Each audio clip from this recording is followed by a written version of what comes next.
So welcome to our next session, and this is a session all about the service of the word. And I'm going to start by putting a poll up on screen,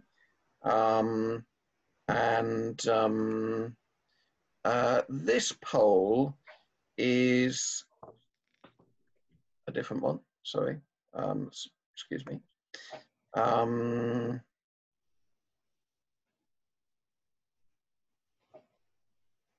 not going to put a poll up on screen because I failed to do that. You see, the technology, you just have to roll with what you can do, what you can't. In my case, I often fail to work it properly. So I'm not going to use the technology. I'm going to ask the question, what is the structure of a service of the word? There is a right answer to this. Though there are many different words that could be used to express that right answer. Can anyone tell me what three parts of a service of the word we would usually be looking for? Do unmute yourself and share that.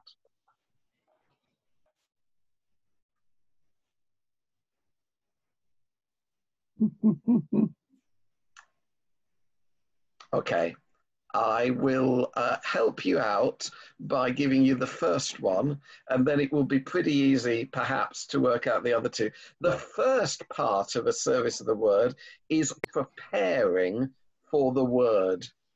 What would the second part be? Hearing the word. Hearing the word. Hearing the word or receiving the word, some would say. Absolutely. Hearing the word or receiving the word is the second part. And so what would the third part of a service of the word be?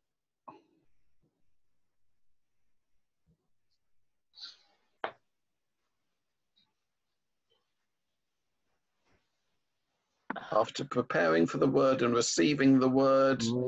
Response to the word. Responding to the word is absolutely right. Thank you very much indeed. It really is that simple. So the first thing to bear in mind when leading a service of the word is that those three elements should be clear. It should be clear at the beginning that people are preparing for the word to be read and explained, read and preached. And it should be clear that the end of the service is a way of responding to that word which we have together received. But there are some elements that need to be included in a service of the word. And what I'm doing now is I'm sharing a whiteboard. So if you reach for it with your cursor, you will find that you, like me, I hope, will be able to write on the whiteboard. Have a go. And if it's not working, there you go, somebody's doing it. I've got a rubber. Yeah, so that's good. There's an eraser at the top. You can erase things, or you can draw, which makes lines, or you can choose text, which means you can write words. Or, of course, if the whiteboard isn't working for you, you can say out loud. So let's use this whiteboard to note down the things that we guess will be part of, should be a part of all services of the word. I'll give you one example. The Lord's Prayer should always be used in a service of the word. So that's one thing. But I wonder if there are other things that you have in mind that you know need to be in a service of the word. We got 5 minutes. Write some up or shout some out, whichever you prefer. Scripture reading. A scripture reading, said somebody. Yep, excellent. Confession. A confession. Yep. Absolution. And an absolution, that is the declaration that God has forgiven us. Absolutely. Yep. Creed. Creed. There should be a creed or affirmation of faith. That's right. Prayers. There should be some prayers in there. We're nearly Tea through. and coffee. Sorry, somebody said? Tea and coffee. Tea and coffee. Well, as a non-tea and coffee drinker, I want to say firmly that that isn't a compulsory part of service of the word, but what you're drinking at this moment is up to you. Yes, it will be quite a while, I suspect, before physical church allows for tea and coffee again, even if we do meet. But yeah. A blessing. So there doesn't need to be a blessing, but there should be a clear ending to the service of some kind. That a blessing is one of the ways to end a service. Somebody's written hymns. Actually, hymns are not a compulsory part of service of the word. And it may well be that at the moment, your church may decide not to include them. They might, but they might not. But it wouldn't be illegal just because there aren't any hymns in it. No. Praise. I did write on the board. Yeah. Right. So praise of some kind. Do you know what we call words of praise authorised by the Church of England? Canticles. Canticles is the word. Canticles. And then should be either a canticle or a psalm in every service of the word. Though, as we did this morning, it may be that we will sing one or the other rather than saying it. So this morning in our opening worship, we sang a psalm together. And somebody has written up notices. I am glad to say that notices are not a compulsory part of a service of the word. Okay. So, after today, the website that most of you will have seen the invitation on would be will be still there, but it will now be a record of today. So all of the videos from today we're recording at the moment, all of the PowerPoints, all of the things I'm about to show you, you will be able to access from that website, which is leadingworship.card.co, and card is spelt C-A-R-R-D. Though it will also be on various Facebook groups and on the diocesan website.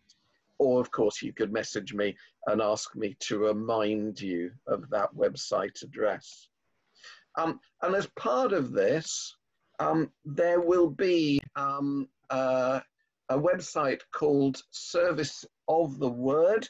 Links to this will be from the main Leading Worship website. Here's James chapter 1, verses 21 and 22. James says, "So put away everything that is sordid, all that overflowing malice, and humbly receive the word which has been planted within you, and which has the power to rescue your lives. But be people who do the word, not merely people who hear it and deceive themselves." And that gives us our three sections of the service of the word.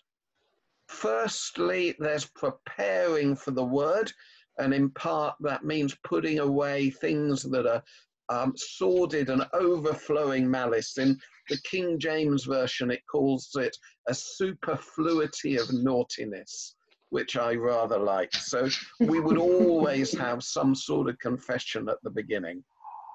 There would always be a sense of humbly receiving the word which has been planted within us. And then it's really important that we respond, and some of that response is liturgical in the service, but the most important part is the response that happens after the service as we go out and do what we have heard. So here are 7 commandments for the service of the word. I'll pause from time to time for your comments. Commandment number 1 is about the rhythm of worship. And in deciding on the rhythm of worship, the incumbent, that is the rector, vicar or priest in charge, the PCC and the area bishop need to come to a common view. Some people misunderstand the canons. They think there is a canon that every parish church must have a service of Holy Communion every Sunday, except in coronavirus. That isn't the case. Nor is it the case, despite there being a canon that says so for the Church of England in general, that morning and evening prayer must be offered by every benefice every week. That's not compulsory in this diocese.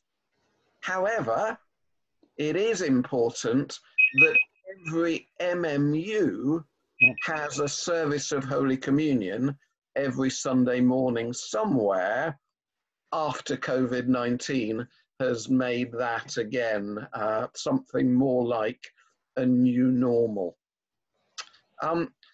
So if you want to vary your pattern of services, and frankly at the moment we're all varying them and being given an awful lot of latitude to do that, quite rightly, but if you want to vary how you do it permanently back in physical space, then the incumbent and the PCC and the area bishop need to come to a common view. And that is not necessarily well, it's not necessarily anything. You need to have that conversation about what is right and proper. Of course, it is likely that our online services will continue alongside physical services, because some churches won't open for physical services for quite a while, and even when they do, not everybody will be able to attend. But anyway, it seems likely that online services are here to stay permanently, doesn't it? Even when we're back physically, we'll have them all side by side. Second commandment is this, that anyone authorized by the incumbent, or in the case of a vacancy, the church wardens or the area dean, may lead a service of the word. There's no special authorization. You don't have to have done a course first. It's not like being an authorized local preacher, that there's a system to work out who does it and who doesn't. If your incumbent asks you to do it, or in a vacancy your church wardens or area dean ask you to do it, you may lead a service of the word, whether that's online or in a physical space. I'm going to stop there after commandment number 2. Is that surprising to anyone, or does anyone have any questions about those sorts of rules?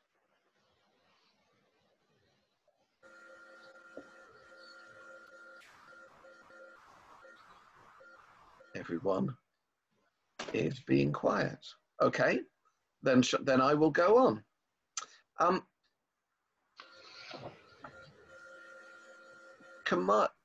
Just one thing to say about that, which is about safeguarding. Now, this isn't about the leading of worship, but it does go alongside it. That when we're back in a physical space, it's really important that if no member of the clergy is present, that it's made clear who there, in safeguarding terms, has responsibility. That might be a church warden, it might be an LLM, might be an authorized local preacher, might be somebody else, somebody who's been safely recruited, they've been DBS'd, we're clear that they're a safe person if anybody wants to talk to somebody about safeguarding or have a concern. So if the person leading the service is not somebody who's been safely recruited in those ways. Really important. They say, or somebody else says, oh, and if you've got any concerns about safeguarding, do talk to Bob, who's waving at you from over there, who's our church warden, and he'll be able to answer any questions you have or deal with any concerns. Right, now number 3. And now we're into preparing for the word, which is the first part of the service of the word. 3 parts that need to be included. First of all, a clear beginning. You could say, please unmute yourselves for one moment. The Lord be with you. And in thy spirit. With you. And also with you, that's right, exactly. Or it might be a different response that you usually use in your church. That would be fine, but people need to be clear that it's starting. And that should be marked in a liturgical way, as well as saying what you'll probably say straight afterwards, which is, welcome to our service this morning. There should be a confession. And when you visit the website, leadingworship.card.co, you will find links on it to the authorized confessions from Common Worship. But actually, the Church of England website is really easy to use now. So you could simply use that and really easily cut and paste onto an order of service, or for your own use if other people aren't seeing it. You could put things in the chat box for people if you're using Zoom. You could screen share it. You could have it on the screen as captions if you're using another platform. You can compose a confession locally. In other words, you could write it, or a group of people in your church could write a confession, but they should have a certain form, a sentence that's locally composed, and then the words, Lord have mercy, to which everybody responds, Lord have mercy. Mercy. excellent. Second sentence, Lord and then have mercy. Christ have mercy, Lord. Right. Mercy. Christ have mercy. And a third sentence, and then Lord have mercy, Lord have Lord mercy. excellent. And then finally, in this opening section, there needs to be a declaration of forgiveness. If you're leading the service and you're not a priest, any uses of this declaration of forgiveness need to have we and us instead of you. So you wouldn't say, may the Lord forgive you. You'd say, may the Lord forgive us, and so on. And there's a couple of verses from John's first letter that could be used as one of those options as a declaration of forgiveness. Again, there's lots of links. That's preparing for the word. Now receiving the word. And there needs to be a Bible reading. And at certain times of the year, not much of the year, but certain times, that reading must be from what's called the lectionary, the readings that the Church of England has decided will be used by all Anglican churches on that Sunday. I'm talking in all of this about Sunday worship, of course. You could adapt it for weekday worship just as well, and feel free to be a little bit more fluid in what you use on a weekday than a Sunday. Even when it's not one of those Sundays where the Church of England says you have to use the lectionary, it's no bad thing for churches to use it unless there's a good reason not to, I would have thought. And then there should be a sermon. For it to be a legal service of the word, there must be a sermon or the equivalent. And of course, we do in this diocese have an authorization scheme for who is going to be preaching. That should be an authorized local preacher. It should be a licensed lay minister or reader, or it should be a member of the clergy, or it should be somebody else whom the area bishop has authorized. And churches can talk to their area bishop and say, look, we've got some people that then they don't come in those categories, but they're exploring a vocation that they might become an authorized local preacher. Is it okay to have them have a go a couple of times? And it seems very unlikely that an area bishop would say no to that sort of request. You could also do something else. You could play every week something called the Diocesan Sermon Podcast comes out. You could play that in place of having somebody preaching. You could have some sort of drama performed by a group of people. You could have a group of people who each share a thought for about 5 minutes. Then it wouldn't really be a sermon, and I don't think authorization would come into play. You probably wouldn't want to do that most weeks, but from time to time, why not do one of those things? I'm going to stop there and stop sharing my screen and ask if people have questions about those first two parts of the service of the word, preparing for the word and receiving the word. Would you just repeat the website, please? Yeah, so the website is the same one that you probably told you about this event today. It's www.leadingworship.card.co, and card is spelt C-A-R-R-D. leadingworship.card.co. Thank you. And as I say, lots of links there. But of course, there's plenty of other websites that you can use. I'm not at all trying to restrict you to the material on there. And it used to be that the Church of England website was really hard to navigate in order to find worship material. They've had a revamp in the last 6 months or so. Yeah. It's now enormously easy. So browse that. Yeah. I am, just as somebody has requested, putting up that website address on the chat as well. Good idea. Any other questions about leading a service of the word that isn't starting to talk about the response yet?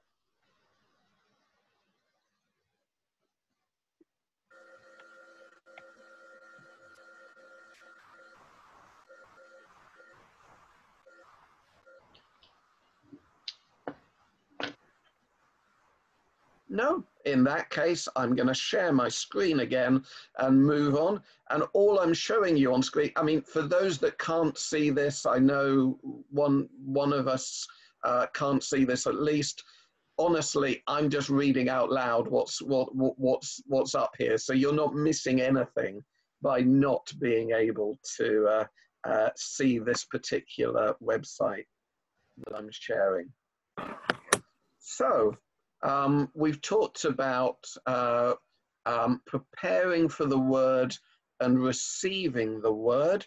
How about responding to the word? Well, that response needs to include an affirmation of faith. Could be a creed, Nicene Creed or Apostles' Creed, but actually there's loads of authorized affirmations of faith that you can choose from. And depending on what the Bible reading and the themes are that have come out that morning, you might want to choose one that particularly is relevant to the day. There should be some intercessions. The intercessions may be written ahead of time, or they may be, if that's your tradition, you ask somebody, could you lead some prayers? And they, as the Spirit leads them at that time, lead us in prayer. And I've added on the website some Church of England suggested links to some of the possible forms that you could use. I would say, if you can, it would be good practice to use material to give you ideas, but to compose something that's right for your context. Several reasons. The main reason is that contexts are so different, and those that are joining you in prayer, remember the person leading intercessions is enabling the congregation to pray, not praying on behalf of the congregation. So having things that are context specific will really help people to themselves pray at that moment. Also, if your service is going to be permanently on a website or on a public Facebook page, there are copyright issues if you are simply reading out somebody else's prayer. I can't believe it's likely that you would get sued, but we need to abide by copyright law just as much as we need to abide by other aspects of the law of the land, except when we're deliberately being civilly disobedient. And I don't think this is one of those moments. So I would say be inspired by what you read in books, but compose intercessions that are special to your situation. Of course, by definition, anything that is published by the Church of England may be used without further acknowledgement or copyright concerns by any Church of England church. And then finally, in responding to the word, you need a clear ending. Some people finish with the grace of our Lord Jesus Christ and the love of God and the fellowship of the Holy Spirit be with us all. With a blessing, and if you're not a priest and you're doing a blessing, you again need to change the you to us. And to be honest, some priests have that practice as well, including most of the time me. There are some thanksgivings, which you'll find at certain pages in Common Worship, which are a good way to finish a service. You could finish with the peace, though that would be really weird online, I would have thought. But once we're meeting in physical space, you can end with the peace. It'll be a while before we're shaking hands, but you can wave at people and smile at them and say, peace be with you. While we're worshipping online, two of the ways of finishing a service that are quite popular are what's called a prayer of spiritual communion. That is a prayer that says, Lord Jesus, I cannot receive the sacrament of communion at the moment. Please let me receive you nevertheless as you come to me now. That's not the right words because I haven't got the words in front of me, but that's the sense of it. Or something called a love feast. And if you don't know what a love feast is, come and join us at 1 o'clock because we're going to be sharing a love feast together then. Do have some food and drink with you so that we can all be eating and drinking as we do that online. So that's the structure of a service of the word. Preparing for the word, and there are 3 things that need to be included there, but of course other things could be included too. Receiving the word, a couple of things that need to be included, and responding to the word, again, 3 things that have to be included. And I'm giving you what has to be in there. Of course, I'm not saying that a service of the word should include those things and nothing else. So, for example, although it's not legally required, it's no bad thing to find a way of gathering people at the beginning and maybe asking them a question. Like Elizabeth and I were bantering with each other with the silly question of how many hairs we had on our heads. Maybe a question like that just sort of relaxes people a bit. Certainly this coming, tomorrow's gospel reading, if you're following the lectionary, includes the statement that every hair of our head has been numbered by God. So talking about haircuts is a way of relaxing people as the service begins, perhaps. I don't know. You might feel absolute horror at the idea that you might be getting people to interact like that at the beginning of a service, and you'd never do it in a physical space, so why would you do it online? The answer, it might be that people are feeling a sense of isolation more online than they are when we're meeting physically. I don't know. So finally, commandment number 7. In addition to those things I've said, there are 3 things that must also be found somewhere in the service, but the Church of England hasn't told us where in the service we have to put them. One is the collect for the day. And on this website, I put on a link so that you can just click and easily find what the collect of the day is. Actually, there's an alternative form as well as the classic one there. That's a prayer that almost all Church of England churches will be using on that Sunday.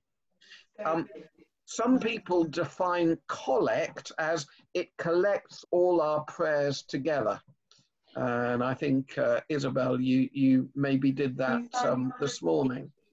And if you've got that logic, it makes some sense for the collect of the day to become after the intercessions, to collect them together. But then some people quite like having the collect of the day at the beginning of the service as a sort of almost like a purpose statement for the whole thing. And that works perfectly well as well. The Lord's Prayer should be included. In a traditional Church of England service of morning prayer or evening prayer is actually included twice. Though in a service of the word, you don't have to do it more than once, but you should do it somewhere. And there needs to be at least one psalm or canticle. A psalm from the book of Psalms, a canticle is a poetic item. Most of them are from the Bible. Actually, a few of them are not from the Bible, but the enormous majority are from the Bible. They're poems. One of those needs to be included in a service of the word, but of course it could be sung. And as I've said this morning, in our opening worship, we sang a psalm rather than reading one out loud together, but it should be in. That's all of my sort of things that I had in mind to share. So questions and comments about leading the service of the word, both online and offline. Andy? Yep. Theobald here. We have for years done the Old Testament reading and then the Gospel. I'd very much like to change to the Epistle and the Gospel. Is there some sort of place that you must say? There must be at least one Bible reading. But there's no rule that has to be the Gospel or has to be Old Testament, has to be New Testament. I think the advice that, so this isn't an instruction, it's, I think, good practice. I think it would be good practice over the course of a year to make sure that there is an engagement with some Old Testament and an engagement with some epistles and some engagement with the Gospel. But I certainly wouldn't want to tell you on any given Sunday which you must use. For service of Holy Communion, it's different. So there's a rule that you must use the Gospel reading, but should have one other. But for service of the word, there is no such rule. Right. Some churches like to, you'll probably know that the lectionary has the option of continuously reading through a certain book of the Old Testament, certain epistle, and a certain gospel. And some churches say, right, so for the next couple of months, we will follow the continuous readings because they're covering the book of Nehemiah, and it would be particularly relevant to our congregation at the moment to engage with Nehemiah, and then in 2 months' time say, oh, for the next few months, we'll follow the lectionary readings from Matthew's Gospel, because we can see we really need some engagement with that. But this is a question for you, the leadership team of your church. I don't think it's something that the leader of an individual service should really, well, I don't know. It's for your church to decide. I have the PCC's agreement to make some sort of change, but I couldn't find anywhere on the Church of England site that actually told me where anything should be. No, okay, no, that's fine. As much consent as possible for all of this is a really good thing. And I'd say if a church isn't clear what readings to follow, then the lectionary is the default. I would say use the lectionary unless there's a good reason not to, but there might well be a really good reason not to. Yeah, we use the lectionary all the time. Okay, other questions or comments? Can I just ask that in the chat there was a question there about service on the word and all age worship, and does it apply? I'd be interested to know how much of those rules we should be following when we're doing all age worship. Okay, so okay. Now Elizabeth did say that we're telling you what the rules are. So if you wish, you could depart knowingly from them. If this is the principal service in a parish or benefice on that Sunday, you really need to comply with these regulations, whether you bill it as all age or not. Of course, there may be additional times of worship and presentations that are specifically geared at children or indeed at other groups within the church that are not the principal service for that week. And in that case, these regulations do not apply. And our weekday services, we don't need to feel the need to keep so tightly to these regulations for them. This is about principal services, really.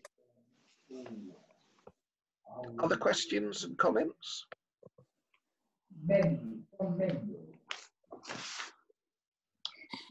thank and you. You can be a bit more creative with the children's services. Like you could do creative prayers, you could do the Lord's Prayer with actions. You can sort of still include them, but do them more child friendly. And we're gonna have a session later today that specifically talks about services of worship where children are present. Absolutely, you can do that. I would say you can do those creative things anytime. Oh yes. Please be creative. Please don't think the only time when we're going to get creative is when there might be children listening in. That doesn't seem to be a good reflection of the way that we were all created, as creative people in the image of our Creator God. Amen. Thank you. So that concludes that particular session. Andy, we're really grateful to you. That's been really helpful. I hope we've now all got in our heads preparing, receiving, responding. Preparing, receiving, responding. We got it. And that pattern enables us to kind of frame a good and honourable service around that. How much we put in the flexibility that's available as well. So thank you for giving us that idea of the structure and all the flexibility as well. Thanks very much, Andy. Well, you're really welcome. And it seems to me that we're going to have online church for many Christians, even when some Christians are back worshipping in a physical space. Well, that's precisely why we're having today, because at the beginning of the year, we planned a workshop on leading worship. And then our reaction at the beginning of lockdown was to cancel it. And then we thought, no, actually, there's a kind of mixed economy emerging here and will be for some time. So that's why we went ahead with today. No, that's right. Yes, thank you. It seems like we're going to need physical church doing something a lot like what traditional church used to do before COVID. And we're going to need live streamed or recorded traditional church services that people can access online.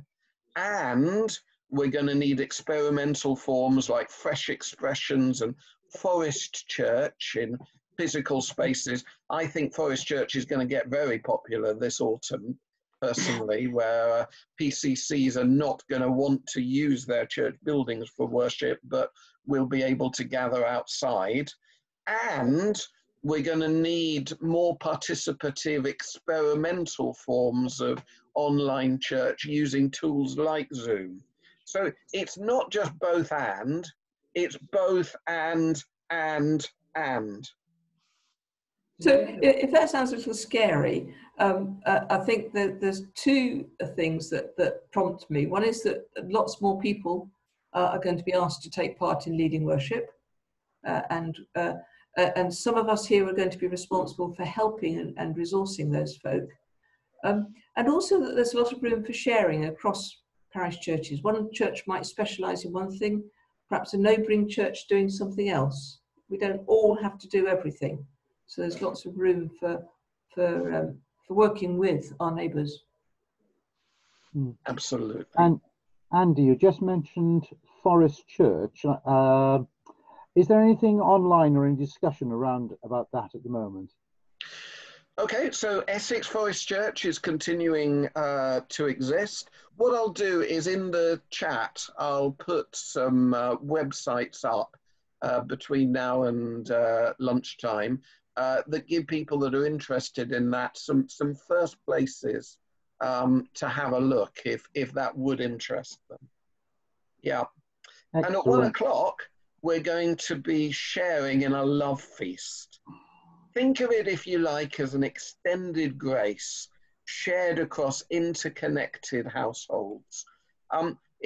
Bishop Stephen, almost Archbishop Stephen, but he's not quite Archbishop yet. Bishop Stephen put it like this: interconnected households are now the center of our liturgical life. So we will be interconnecting our households in the medium of a love feast.